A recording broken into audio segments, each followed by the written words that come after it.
Welcome to World Pulse Updates. Please subscribe and hit the bell icon for more breaking updates. January 20th, 2026, a day that will reshape American history. As the first light broke over Washington, few could have predicted the seismic shift about to unfold in the nation's highest court. In a decision that stunned the country, the Supreme Court struck down the legal foundation of the Trump administration's sweeping tariffs, overturning their use under the International Emergency Economic Powers Act, or IEPA. The ruling was clear. The executive branch had overstepped its authority, and the era of unilateral tariff escalation was over. This landmark decision reverberates through Washington and the global economy, signaling a dramatic end to years of escalating trade wars. Markets reacted instantly. Stocks surged and tumbled as investors scrambled to understand the new landscape. The uncertainty was palpable, but so was the sense of possibility. For American consumers and businesses, it promises relief from rising costs and supply chain chaos. Supermarket shelves, once sparse and expensive, are expected to fill again. Manufacturers anticipate cheaper inputs, and small business owners hope for a return to stability after years of unpredictability. Internationally, it opens the door to renewed cooperation with allies, especially in Europe. Trade partners who once braced for new tariffs now look forward to rebuilding trust and forging stronger economic ties with the United States. The ruling is more than a legal technicality. It's a direct challenge to the president's approach to foreign policy and economic power. It forces a fundamental rethink of how America wields its influence, both at home and abroad. The administration, blindsided, had projected confidence until the very end. Treasury Secretary Bessent even dismissed the possibility of such a ruling just days ago. Now, officials scramble to craft a response, facing questions from all sides. Now, with the president's primary economic weapon stripped away, the world watches to see how he will adapt to these new constraints. Allies and rivals alike are recalibrating their strategies, aware that America's next steps could reshape global dynamics. The balance of power has shifted, and the next moves will define America's role on the world stage. As the dust settles, one thing is certain: the day the tariffs fell will be remembered as a turning point in the nation's economic story. The IEEPA, passed in 1977, was designed to let presidents respond to genuine foreign threats by regulating international commerce. Traditionally, it targeted hostile governments or terrorist groups, not close allies. The Trump administration stretched its meaning, using it to justify tariffs against friendly nations, arguing that trade imbalances were a national emergency. Lawsuits quickly followed, with businesses and industry groups claiming the president had overstepped, bypassing Congress's constitutional authority over trade. Conflicting lower court rulings created chaos, making Supreme Court intervention inevitable. The central question: can a president declare a trade emergency to impose tariffs, or does that power belong to Congress? The answer would determine whether future presidents could wield tariffs as a tool for broad geopolitical aims, or be reined in by the law. The tipping point came with the so-called Greenland Gambit. Just days before the Supreme Court's decision, President Trump threatened new tariffs on European allies to pressure Denmark into selling Greenland. The administration claimed national security, citing Arctic competition with Russia and China. The world saw it as economic coercion for a presidential vanity project. European leaders united in condemnation, standing firmly with Denmark and Greenland. Behind closed doors, U.S. officials scrambled to contain the fallout, but Denmark refused to negotiate its sovereignty. The Supreme Court now faced a live international crisis, not just a theoretical question of executive power. The Greenland episode exposed how IEEPA could be abused for personal or imperial ambitions. Analysts noted, if the court struck down the tariffs, Trump's leverage and the Greenland plan would evaporate. The justices understood the stakes as they deliberated.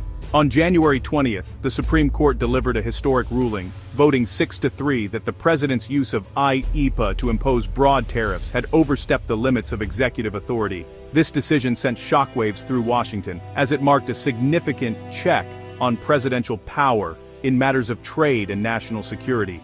The majority opinion, written by the Chief Justice, made it clear that under the Constitution, Congress, not the president, holds the exclusive power to regulate tariffs and taxes. The ruling underscored the importance of maintaining the balance of power between the legislative and executive branches, especially when it comes to economic policy.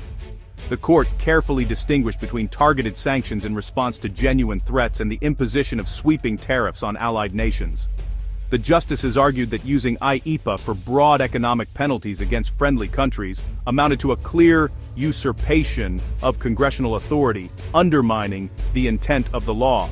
While the IEEPA statute itself survived the challenge, the court sharply limited its application for trade purposes. Only in cases of specific, acute emergencies, where there is a direct and immediate threat to national security, could such presidential action be justified. The opinion directly rebuked the president's threat to impose tariffs on Greenland, warning that economic penalties should never be used to coerce or punish friendly nations. The justices cautioned that such actions could damage long-standing alliances and global stability. In a strong dissent, several justices argued for greater presidential discretion in matters of national security. However, the majority set a new and lasting precedent. The president can no longer unilaterally launch trade wars under the guise of emergency powers granted by IEEPA. This landmark decision reasserted the fundamental principle of separation of powers, drawing a clear line against executive overreach and reaffirming Congress's central role in shaping the nation's economic future. With this ruling, the era of instant sweeping tariffs by executive order has come to an end, ushering in a new chapter of accountability and constitutional balance in American government. The ruling hit Washington like a shockwave, sending ripples through every branch of government and igniting a frenzy of speculation across the nation's capital. President Trump lashed out on social media, calling it a sad day for America, and blaming activist judges. His posts quickly went viral, fueling heated debates online and on cable news, as supporters and critics alike weighed in on the implications. The White House, stunned by the decision, scrambled to salvage its trade agenda. Advisors huddled in emergency meetings, searching for a path forward amid mounting uncertainty and public scrutiny. On Capitol Hill, Democrats and some Republicans celebrated the restoration of constitutional balance, hailing the ruling as a victory for checks and balances. Meanwhile, Trump loyalists decried what they saw as judicial overreach, warning of dangerous precedents. U.S. Trade Representative Greer, who had promised to reimpose tariffs by other means, now faces daunting legal obstacles. The administration's options have narrowed, and every move is under intense legal and political scrutiny. The administration's strategy of using tariffs as instant leverage is dead, forcing a total rethink of its negotiating playbook. Advisors are left to sift through complex legal opinions, searching for any remaining leverage in ongoing trade talks. The political fallout is immediate. Opponents are emboldened, and the Republican Party faces new internal divisions. Some call for unity, while others openly question the president's approach and leadership. For Trump, this is more than a policy defeat. It's a personal blow to his image as a dealmaker. The setback challenges his narrative of strength and control, raising questions about his ability to deliver on campaign promises. The coming weeks will test his ability to adapt and lead in a new legal and political reality. Allies and adversaries alike are watching closely, waiting to see how he responds to this unprecedented challenge. The battle over trade and presidential power is far from over. The nation braces for the next chapter in a conflict that could reshape the balance of power for years to come. In Europe, the Supreme Court's decision was met with relief and cautious optimism. Officials in Brussels, Berlin, Paris, and Copenhagen welcomed the end of the tariff threat and the validation of international law. Greenland's leaders expressed hope for a partnership based on respect, not coercion. The pressure on Denmark has lifted and the bizarre episode of negotiating a forced sale is over. Yet, European leaders remain wary, determined to strengthen the EU's autonomy and prepare for future unpredictability. The ruling opens a window to repair the transatlantic alliance and resolve lingering trade disputes through negotiation. But Europe will watch closely to see if the US truly pivots to cooperation or seeks new ways to impose its will. The next few months will reveal whether this is a turning point or just a pause in the conflict. Markets surged on news of the ruling, with stocks rallying in the US and Europe. Sectors battered by tariffs, manufacturing, autos, agriculture, led the gains. The dollar dipped as fears of a trade war faded. For American businesses, the decision means lower costs and a chance to reclaim lost markets. Exporters, especially farmers, see hope for recovery. But not all benefit. Some domestic industries like steel may now face renewed competition and seek new protections. Years of tariff-driven supply chain changes won't unwind overnight. The transition will be messy. The economic future depends on the administration's next steps: embrace negotiation or hunt for new legal loopholes. As one analyst put it, the court removed the weapon, but the trade warrior remains. The stakes for global growth and stability are high. Trade experts agree. The Supreme Court's decision fundamentally changes U.S. trade policy. The days of instant unilateral tariffs are over. Any new measures will be slower and face more legal scrutiny. Congress is re-empowered, and future trade policy will require real negotiation and compromise. The White House is divided. Some urge acceptance, others seek alternative legal paths to protectionism. Legal scholars hail the ruling as a landmark for the separation of powers, curbing executive overreach for a generation.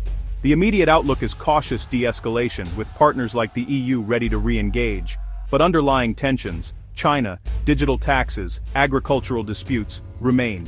The difference now: disputes will be addressed with negotiation, not the sledgehammer of tariffs. The world is watching to see if the US will lead through cooperation or revert to confrontation. The next chapter in global trade is about to be written. This Supreme Court decision is more than a legal ruling. It's a turning point for America's global role. The era of wielding emergency powers for economic warfare is over. The US now faces a choice: rebuild alliances and lead through cooperation, or double down on isolation and instability. For the economy, cooperation means stability, lower prices, and restored markets. For international relations, it's a chance to repair trust and tackle global challenges together. The lesson: real solutions come from diplomacy, not unilateral action. The story of the Trump tariffs is a testament to the resilience of democratic institutions and the rule of law. The future is unwritten. America's path will be shaped by leaders and citizens alike.